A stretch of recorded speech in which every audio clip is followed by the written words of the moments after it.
Disgrasya rito sa Marcos Highway sa Antipolo City kaninang madaling araw.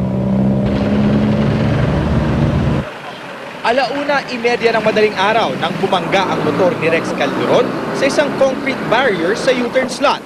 Binabagtas daw ni Calderon ang highway pa Cubao nang bigla na lang itong sumalpok. Naka-helmet si Calderon kaya wala siyang head injuries. Pero dahil nakatsinelas lang siya, nagkaroon ng sugat ang kanyang kanang paa. Bumangga siya sa sir, yung barricade niya sir. Saan siya galing? Galing po siya papunta sa Antipolo po. May katagalan ang pagdating ng ambulansya, kaya isang tricycle driver na ang nagmagandang loob na dalhin sa Amang Rodriguez Hospital si Calderon upang mabigyang lunas. Nasa ER po siya. Punta na lang po kayo rito para masikaso na yung tao, ha? Kwento ng tricycle driver, galing daw si Calderon sa isang party sa Antipolo at nakainom umano. Nablangko daw siya eh. Tumatakbo daw yung motor, totally nagblanko raw siya, wala na siyang maalala. Nagising siya, ganun ang sitwasyon niya. Nakaupo na lang doon, naliligo sa sariling dugo. Nakainom? Nakainom. Mabilis namang rumisponde ang mga pulis ng PCP Station 1 Antipolo para linisin ang naturang lugar at isecure ang motorsiklo ng biktima. Igan? Maraming salamat, Jay Sabali. Nagulat live mula sa Antipolo City. Matinding traffic sa Mindanao Avenue Corner, Tandasora, sa Quezon City. Sakit ng ulo ng mga motorista tuwing linggo. Ginagawa po kasing parking lot ng mga nagsisimba ang kalsada. At narito ang report ni Rida Reyes. Maski araw ng linggo, hindi ligtas ang mga motorista sa matinding traffic sa bahaging ito ng Mindanao Avenue Corner, Tandangsora sa Quezon City. Sa 4 na lanes ng kalsada kasi, halos 3 dito ang nagsisilbing parking lot para sa mga nagsisimba sa Our Lady of Annunciation Parish. Ganito daw ang linggo-linggong penitensya ng mga motorista dito. Permisyo talaga. Imbis na malinis. Ay, paano? Dito pa sila nagparada. Dapat hindi dito paradahan yun.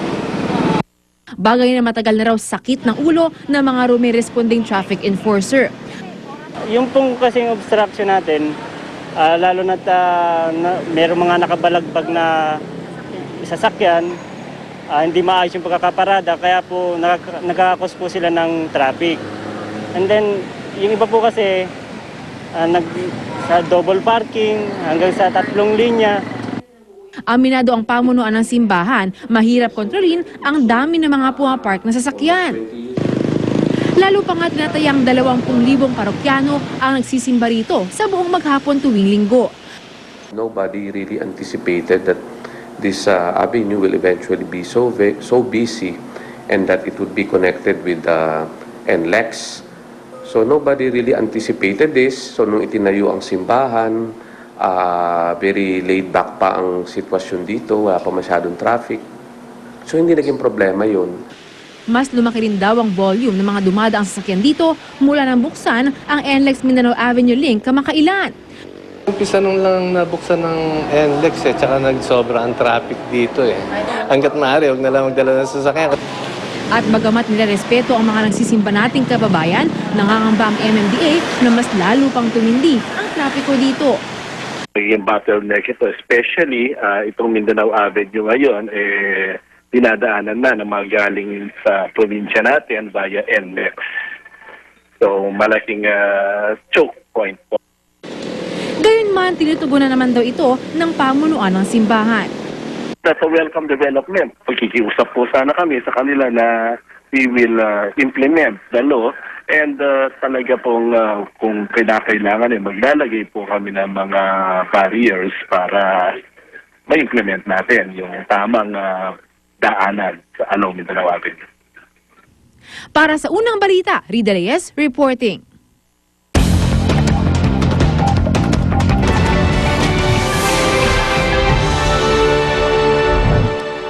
Balita mula sa ibayong dagat, libu-libong tao lumikas na sa kanilang tirahan sa Thailand dahil sa baha. Sa taas ng tubig, kinailangan gumamit ng bangka ng mga apektadong residente. Mahigit 300 namang pasyente ang inilikas mula sa isang pagamutan na nalubog din sa baha. Pansamantala itong sinara dahil umabot na sa mahigit 2 metro ang taas ng baha na pinakamalala raw sa loob ng 5 dekada. Mahigit 200 tao na ang namatay sa pagbaha simula pa noong Hulyo. Ang pinakaapektado ay ang makasaysayang ancient city ng Ayutthaya, kung saan matatagpuan ang mga lumang templo. 8 truck nagkarambola sa Zhejiang province sa China. 5 ang patay habang 7 iba pa ang sugatan. Ayon sa isa sa mga driver, hindi raw nila makita ang dinaraanan dahil sa kapal ng fog. Wala rin daw warning sign sa kalsada. Agad rumesponde ang mga pulis at bumbero upang sagipin ang mga naipit sa loob ng truck. Mga kapuso, 76 days na lang at Pasko na. Sa Pasay City, dinagsa ang pagbubukas ng Christmas theme ng Snow World ng isang theme park. Ang report mula kay Haji Rieta. Halos hindi mahulog ang karayomang entrance sa isang theme park sa Pasay City sa dami ng tao. Kahit pa bumuhos ang ulan, tuloy pa rin ang pagdagsa ng mga tao. Inabangan kasi nila ang unang araw ng Christmas theme ng Snow World, ang mala North Pole na attraction sa Star City kahapon. May mga magbabarkada, may pamilya at mayroon ding mga chikiting. Ang grupo ngang ito ni Alamina, kasama pang kanilang guro, sinamantala raw na walang pasok para sila makapasyal. Para po magsaya. Have a bonding with my friend. Pagpasok sa loob ng Snow World, tila ng ibang mundo namin. Sa lamig dito, para nasa North Pole na nga kami. May mga Christmas tree na tila binuhusan ng puting-puting niebe, kaya ang mga taong pumasyal dito, tuwang-tuwa. Ilang buwan na lang bago mag-Desyembre pero dito, ramdam na ang Pasko. Kung makita niyo sa aking likuran, meron na mga nakalagay na Christmas decorations at ang mga Christmas tree, meron na rin Christmas lights. Ang magkaibigang ito na galing pa sa Bicol, first time raw dito sa Snow World. Masaya kami kasi na-experience namin ang snow kahit na nasa Pilipinas. Yes, this is our first time and we enjoy it a lot talaga. Very cold. Ayon sa operations manager ng theme park, inaasahan raw nila na mas dadami pa mga bibisita lalo't papalapit na ang Kapaskuhan, kaya mas papaitingin daw nila ang kanilang seguridad. Mga ganyan mga panahon o mga season, sinisigurado namin ang mga seguridad at preparado kami sa tinatawag namin safety. Para sa unang balita, Haji Rieta reporting. Narito na mga benamanong showbiz news ngayong linggo. Ihatid po sa atin ni Luan D. Live mula sa Silang, Cavite. Luan!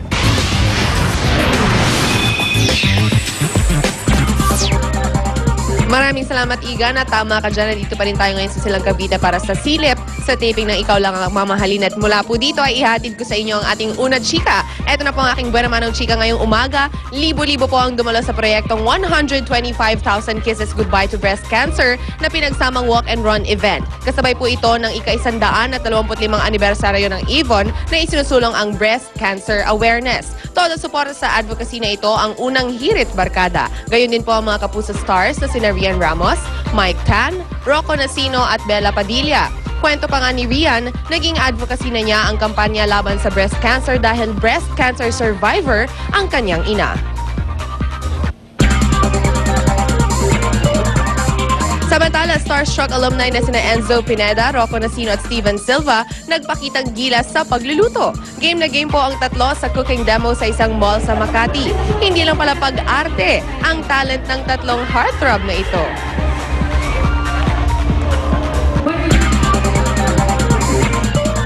I'll be back with more chika, kaya dyan lang po kayo. At ang hirit namin mamaya, driver ng jeep sa San Fernando, La Union, patay sa pamamaril dahil sa away sa paradahan. At lalaki arestado matapos umanong maaktuhang nagnanakaw ng kable ng telepono sa Lawag, Ilocos Norte. Abangan yan at iba pa sa unang balita mamaya.